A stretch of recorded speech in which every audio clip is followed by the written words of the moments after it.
na Singida, Yanga, Azam na Simba. Yes, hao wanne.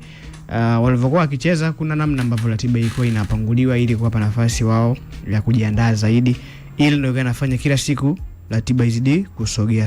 Lakini pia hata AFCON, uwepo wa AFCON pia ulisababisha bila kusahau pia matukio ya Oktoba 29 pale pia kuna kama wiki mbili zilipotea. Kuna baadhi ya michezo ambayo iliahirishwa. Hizi ni sababu ambazo zilifanya ligi iendelee kusogea. Haya yote sasa tushapita. Hakuna timu ambayo ipo kwenye mchezo wa CAF, wote tupo tu na michezo hii ya ndani. Kwa hiyo utegemei tena timu ikiweza kupumzika labda kwa sababu ya kujiandaa au safari ya kwenda sehemu fulani kwa ajili ya michezo ya CAF. Kwa hiyo hii hoja saizi haipo. Lakini kitu pekee ambacho ukiweza ikatokea hivi sasa kikafanya hii ratiba iweze kusogezwa mbele ni majanga au sababu ambazo zipo nje ya uwezo wa binadamu. Kwa mfano mechi ya TRA na Simba iliisha kwa sababu ya uwanja ulikuwa umejaa maji baada ya mvua kubwa kupiga. Hilo ni jambo ambalo si bodi ya ligi, si TFF, si yoyote ambaye anaweza kalicontrol.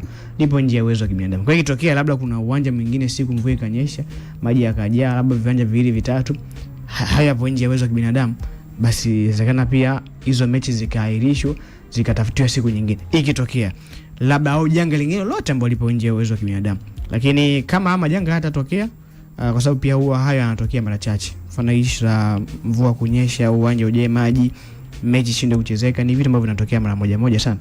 Msimu huu ndo tumeona ile moja ya Arusha. Kwa inawezekana ama janga isitokee.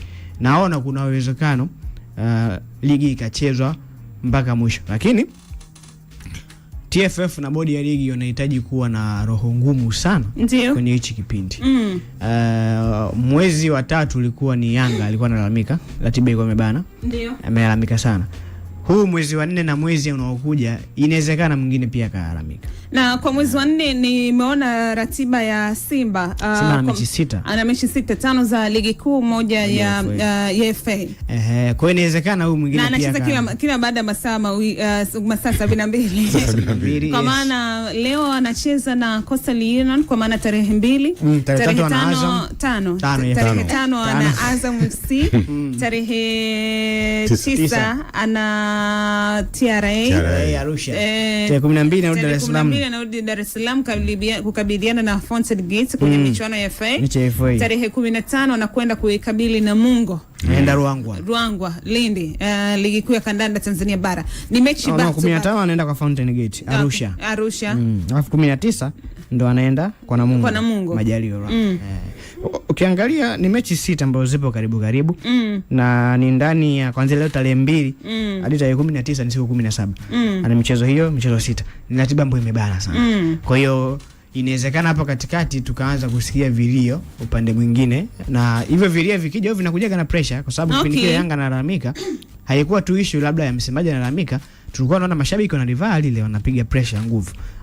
Inawezekana pia upande wa Simba tukasikia hiyo, kwa sababu ratiba game bana kama hivi. Simba wana shida moja kwenye timu yao. Ni timu ambayo haina sana upande wa kikosi kwenye maeneo mengi sana. Kwa hiyo mechi zikiwa karibu kama hivi, inawezekana kapelekea uchovu ambao kapelekea majeraha au mtu asiumie, lakini ufanisi ukapungua kiwanjani. Kwa mfano mechi zidi ya Pamba alikosekana Remba. Ile mechi ilivyokuwa tu ikiendelea, ukiwa ukiangalia benchi la Simba ulikuwa uone ni nani ambaye anaweza kaingia kwenye ile idara ya ushambuliaji anaweza kubadilisha kitu. Remba alikuwa na majeraha. Hapa katikati kitokea labda kuna mwingine pia anapata majeraha. Atuombei, ni mambo huwa yanatokea. Labda amna Anseura na majeraha. Kitatu hayupo. Hakuna atakayeumia. Amna labda Libasegei ana majeraha. Kelele utaanza kutisikia kwa sababu akiumia Anseura au Libasegei, watu ambao wako bench Simba hawatoi hata nusu ya wale ambao wanatoa. Maana timu ni finyu, eneo la ulinzi. Ile mechi ya Pamba Rushin ya kumaliza, alivyotoka tu kuna watu walishika vichwa kwa sababu walikuwa wanaona in case Rushin labda anakosa hata mwezi mmoja kutokana na majeraha, hali inaenda kuwa ngumu. Akiumia Rushin ambao wana sharia ni kina Mbegu, kina Masinde ambao hao wote ni vijana wadogo.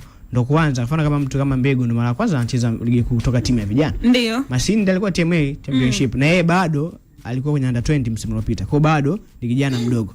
Wale ambao ni wazoefu kina Hamza na Nangu wote wana majeraha. Kwa hiyo akiumia mtu mmoja tu tayari kichwa kinoma. Kwa hiyo hapa katikati bodi na TFF wanatakiwa kuwa na roho ngumu sana. najua pressure itapigwa sana. Yani yale ambao waliona upande wa Yanga na tabiri pia yanageuka. Simba nao watalalamika sana, watapeleka sana pressure, lakini wanatakiwa kusimama kwa sababu muda ulivyo hautupi. Ukichezesha kidogo Julai hautupi nafasi hata kupumzika. Yani ukicheza kidogo tu Julai hapa. Na sasa ligi ikiisha Julai, madhara yatakuja kuonekana msimu unaokuja. Msimu unaokuja kwa namna yote ligi inabidi iishe ndani ya wakati mwezi wa 5 hivi kwa sababu tunaandaa AFCON wenyewe. Ndio. Hakuna namna ambavyo ligi inaweza kaenda mwezi wa 6. Ligi ikiisha mwezi wa 7 msimu huu. Maana yake huu mwezi wa 8 ndio utawapa watu wapumzike labda na wafanye usajili, pre-season hapo. Baada hapo ligi ianze mwezi wa 9.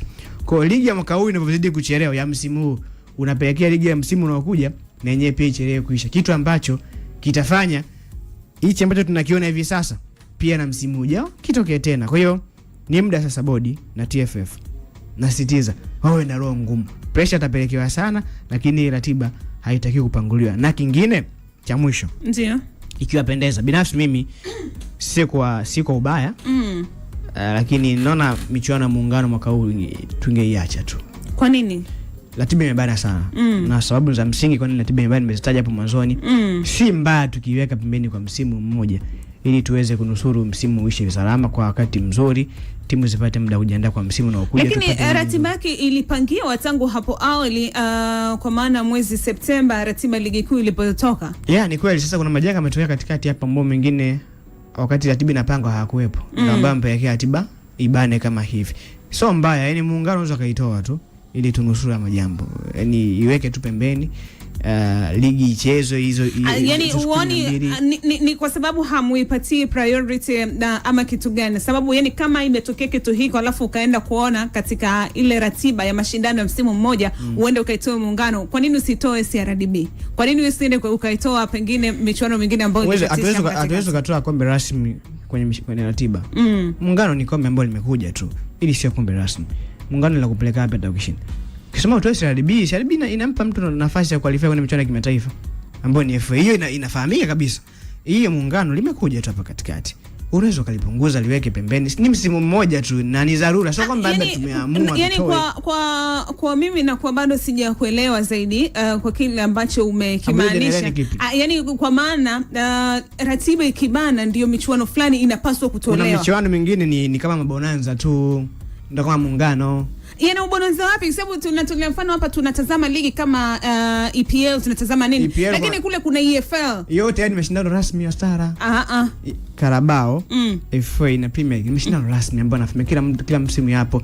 Muungano. Kwa nini kuna muda alikuwepo hapo? Muungano si kwa sababu kipindi hiki cha karibuni, na hii ni kwa ajili ya Gen Z ambao hawakushuhudia kipindi hiko wakati michuano inaendelea.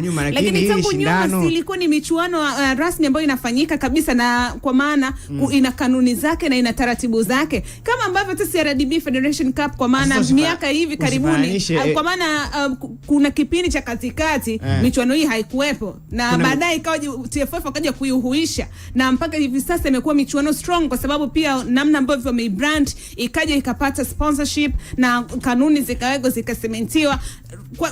Kwa nini isiwe tukatafuta alternative nyingine na tukimbilie kichaka tu cha kutoa baadhi ya mashindano ambayo yapo katika ligi? Wakati huo pia huwa mnalalamika kwa maana wachezaji hawapata game time wengi, na kusema kwamba Tanzania michuano iko michache. Hakuna ile michuano michache. Nani watu wanalia kila siku ratiba ngumu. Nani anasema michuano michache? Ratiba si misimu hii miwili ndio imekuja kuwa hivyo ngumu. Mimi ndio nikauliza hizi. Muungano sio kwa rasmi. Muungano ni kama bonanza imekuja katikati ya msimu. Kwani Muungano siku za nyuma ilikuwa ipo? Ilikuwepo. Silikuwepo? Ndio. Na ilikuwa na ilikuwepo na watu walikuwa wanafuata. Na ligi hii ilivyowekwa. Ngoja kwanza hiyo Mei ngapi kuisha? Tumepeleka Julai. Juni inaisha Juni 30. Juni 30. Ina maana nahisi ipo ndani. Ndio. Sasa shida iko. Na tangu ratiba inapangwa mara ya kwanza pia ipo. Nyo wakati mnasema Muungano ilikuwepo kipindi hicho. Waenga tulikuwepo. Hakuna sababu ambazo zinapelekea ratiba ya ngumu kama saa hizi. Hivyo ngumu unaona vipi? Kwani mechi 5 kucheza mara mfululizo ndio ngumu? Issue ni moja. Makombe mengine ambayo sio rasmi sio lazima kila msimu yafanyike. Ndio maana yani hapa msimu yote hatuwezi kuitoa ligi kuu kwa sababu ile ni kombe rasmi. Kombe la FA likitoka kuna sababu za msingi sana, sio kwa sababu labda nyingine. Lakini Muungano inaweza kapita haipo. Ndio maana kuna muda ilikuwa haipo hapa na hakuna chochote kama. Bora siku ya ligi kuu tuna mashindano mangapi? 2 matatu. Bora machache. No, yani hii ni maoni yangu. Nyie kama mnaoni iko sawa, kwamba ile ratiba iko fresh na hakuna madhara yote ambayo tutapata huko mbele, sawa. Lakini mimi ninavyoona binafsi si kwa ubaya, kama ingewezekana Muungano ingekuwa pembeni tu. Wakanda, tutazame ratiba namna ambavyo ilivyo. Kuna timu itapata athari yoyote kwa maana ya performance na kushindwa kuachieve kile ambacho likitaka kutokana na mbanano huu wa ratiba? Ligi kuu ina timu 16. Timu zote 16 zitapata athari kulingana na ratiba ilivyokaa, kwa sababu ni ratiba ambayo hairuhusu sayansi ya mpira kufanya kazi. Masaa 72 yako pale kama minimum ya muda ambao timu inatakiwa kupumzika kutoka kwenye mchezo mpaka kwenye mchezo, lakini haitakiwi kuwa kwenye mfululizo. Yani masaa 72 yanatakiwa kuwa kama kwenye dharura, iwapo hakuna namna, either mara moja ama mara mbili, lakini sio ndo iwe ukawaida kwamba ligi yenu inachezwa kila baada ya masaa 72. Hiko sio kitu kizuri kwenye sayansi ya mpira, kwa sababu wanaoenda kucheza pale, huwa napenda sana kutumia mfano, wanaoenda kucheza pale ni binadamu, ni watu ambao miili yao inatumia damu kabisa, na ni humans kiufupi. Hawa watu wanachoka. Kuchoka kwa hawa watu kunapelekea kutocheza kwenye ubora wao. PlayStation ndio kitu pekee ambacho unaweza ukaanza kucheza saa 1 mpaka kesho saa 1 jioni.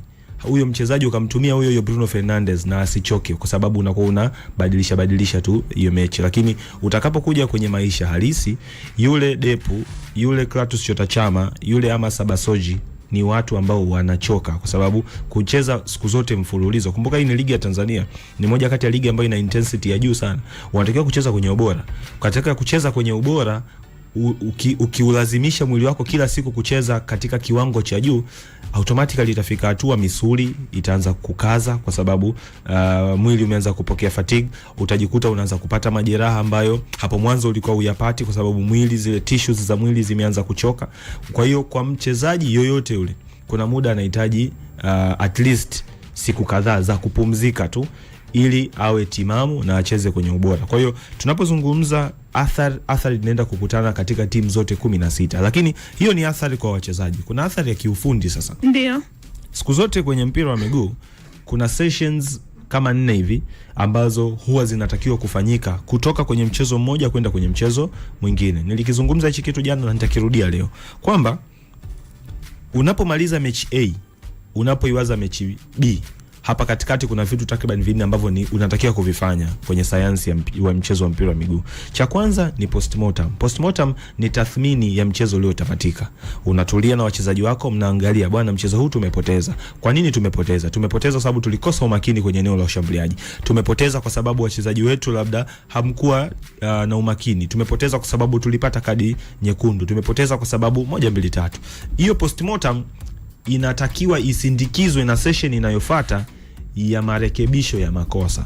Ikiwa mfano mwalimu ameona changamoto ni kwenye engo ya ufungaji, washambuliaji wake labda hawatengenezi nafasi nyingi za kufunga, mwalimu anahitaji muda wa session za mazoezi kwa ajili ya kurekebisha tu hicho kitu, kwamba mtu endeni kwenye session za mazoezi tukarekebishe engo ya ufungaji.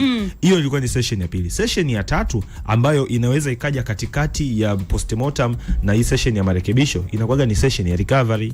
Mchezaji anatakiwa kurecover katika namna mbili. Kuna partial recovery, alafu kuna total recovery. Partial recovery ni ile recovery ya muda mfupi, ndio ile unakuta mtu anadumbukia kwenye mabarafu, unakuta mchezaji anaenda kuogelea swimming pool. Hizo ni recovery sessions za muda mfupi. Baada ya hapo mnaenda mnafanya aerobics. Hizo ni recovery. Yani mchezaji unamtoa kwenye ile tension ya mwili aliyokuwa nayo, unalainisha mwili wake. Total recovery ni ile, leo hamna mazoezi wanangu, tukapumziki. Hiyo ndio total recovery. Baada ya hiyo kuna session ya mwisho sasa, ni session ya kujiandaa na mchezo unaofuata. Hapa ndipo tunaenda kucheza, sisi ni Coastal Union, tunacheza na Simba. Tunahitaji muda wa kujiandaa kucheza dhidi ya Simba. Tunahitaji kuwastadi Simba, tunahitaji kuambia wachezaji wetu ni mbinu gani ambazo tunaenda kuzitumia kwenye mchezo dhidi ya Simba. Hasa ukija kufanya tathmini hizi session 4, hauwezi kuzifanya kwa masaa 72 kwa mazingira ya ligi yetu ya Tanzania. Kwa sababu imagine wewe ni Coastal Union leo unacheza na Simba Dar es Salaam. Siku 3 baadaye unahitajika uwe Mbeya ukacheze mechi na Mbeya City. Ndio. Hizi sessions zote huwezi kuzifanya. hapa ni lazima utasacrifice zaidi ya session 2 ili upate siku moja ya kusafiri. Either utasacrifice session ya postmortem ama utasacrifice session kadhaa za recovery au ile session ya mwisho ya kujiandaa na mpinzani unaenda kucheza naye hapo baadaye, kwa sababu utajikuta hapo una siku ya kusafiri. Hiyo siku ya kusafiri ni mchoko mwingine kwa wale wachezaji ambao wametoka kucheza, kwa sababu wote tunafahamu ukisafiri lazima utafika uliko unakoenda umechoka. Inawezekana unakaa tu kwenye basi hiyo, utakapofika huko unapoenda lazima utakuwa umechoka. Kwa hiyo huo ni mchoko mwingine ambao mchezaji anaenda kukutana nao. Kwa hiyo hizi ni athari mbili, athari kwa mchezaji binafsi lakini athari kwa ufundi. Sasa hizi athari mbili ukizichukua ukizicombine kwa pamoja zina result kitu gani? Kitu pekee ambacho tutaenda kushuhudia ni kupungua kwa ubora kwa timu zetu zote 16 za ligi kuu Tanzania bara. Hapa ndipo ambapo tunaenda kukutana na plan za mwalimu ambazo ni objective zaidi, kwamba washikaji twendeni uwanjani tukatafute tu matokeo leo. Ikitokea kuna mechi umepata matokeo tayari, ndipo ambapo mwalimu anaweza kamoke, hebu tuanze kucheza sasa, hebu tu enjoy mali, tu relax. Lakini ikiwa kwa kiasi kikubwa demand za team zitakuwa bado hazijafikiwa, tutashuhudia mpira objective, meaning ubora wa timu zetu, ubora wa kiwango cha mechi za ligi yetu lazima tu zitapungua, kwa sababu hii kucheza kila baada ya siku 3 hairuhusu sayansi ya mpira kufanya kazi kwenye timu, lakini pia kwa binadamu as mchezaji. Nini njia sahihi ya bodi ya ligi kulifesi hili bila kuzingatia kuziathiri na kuathiri hizi performance za timu, lakini pia kalenda iwe sawa sawa? Mwisho wa siku ni changamoto ambazo mimi naamini ziko nje ya uwezo wa bodi ya ligi, kwa sababu ukija kufanya tathmini ya kiuhalisia ni kwamba bodi ya ligi yeye apange ratiba ya mashindano ya CAF. Bodi ya ligi yeye hawalazimishi CAF kwa just kalenda zao ili tu sisi ligi yetu iwahi kuisha.